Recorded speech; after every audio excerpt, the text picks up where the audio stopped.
Hey everybody, what is going on? It's Cujo Fools, and today I have a treat for you. So this article came out, and it is, in my opinion, absolutely ridiculous. I thought we would poke some fun at it.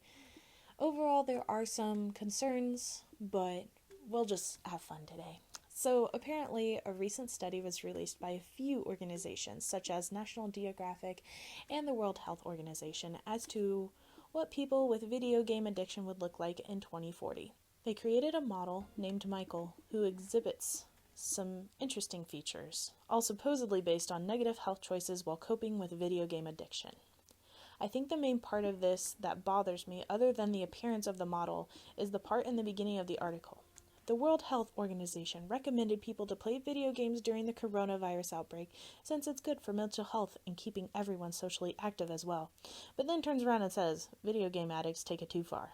Reminds me of those alcohol commercials that want people to drink responsibly even though everyone knows that there's alcoholics out there. Not everyone is a gaming addict, but instead of doing positive research, this article is kind of fear-mongering people into the sense of, don't be like this guy in 2040. So, let's look at this model. So, Michael's quite interesting looking, if you guys can tell. So, let's go ahead and just read some of or, you know what, we're just going to cover all of them. So, on the model, we're just going to go from top to bottom. So, on the top, starting at the skull is indented due to wearing a headset for far too long.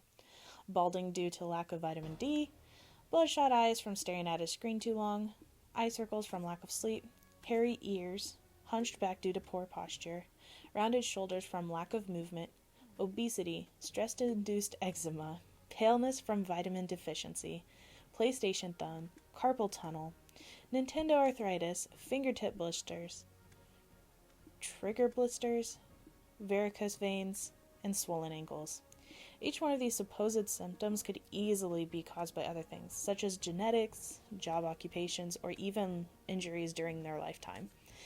Everything here could be caused by something else, but gamers are targeted here in my opinion. This model is a joke, and I really feel like it's meant to scare people into being healthy and making healthy choices.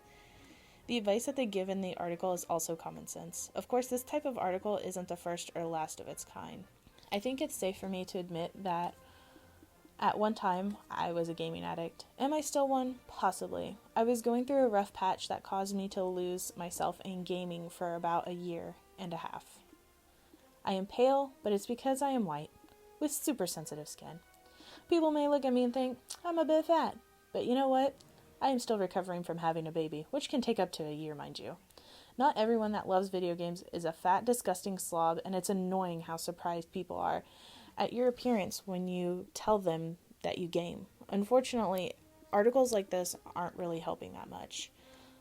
A lot of these things I feel like are just, like I said earlier, fear-mongering, and I feel like, honestly, the people that created this article don't really understand how gaming necessarily works.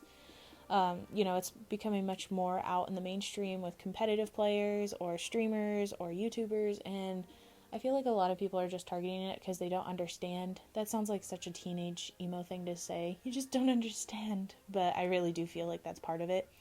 There are games out there that encourage exercise, such as Dance Dance Revolution, and there's all sorts of games that people enjoy while up and moving. So I feel like a lot of this has to do with, they're worried about, parents that let their kids game for too long during the day and stuff like that. And honestly, that can be controlled by the parents. So anyway, you guys, I hope you enjoyed this video. I know it's a bit ridiculous, but I found this article around April 5th or 6th. I will link that down in the description so that way you guys can read it yourselves and kind of laugh about it.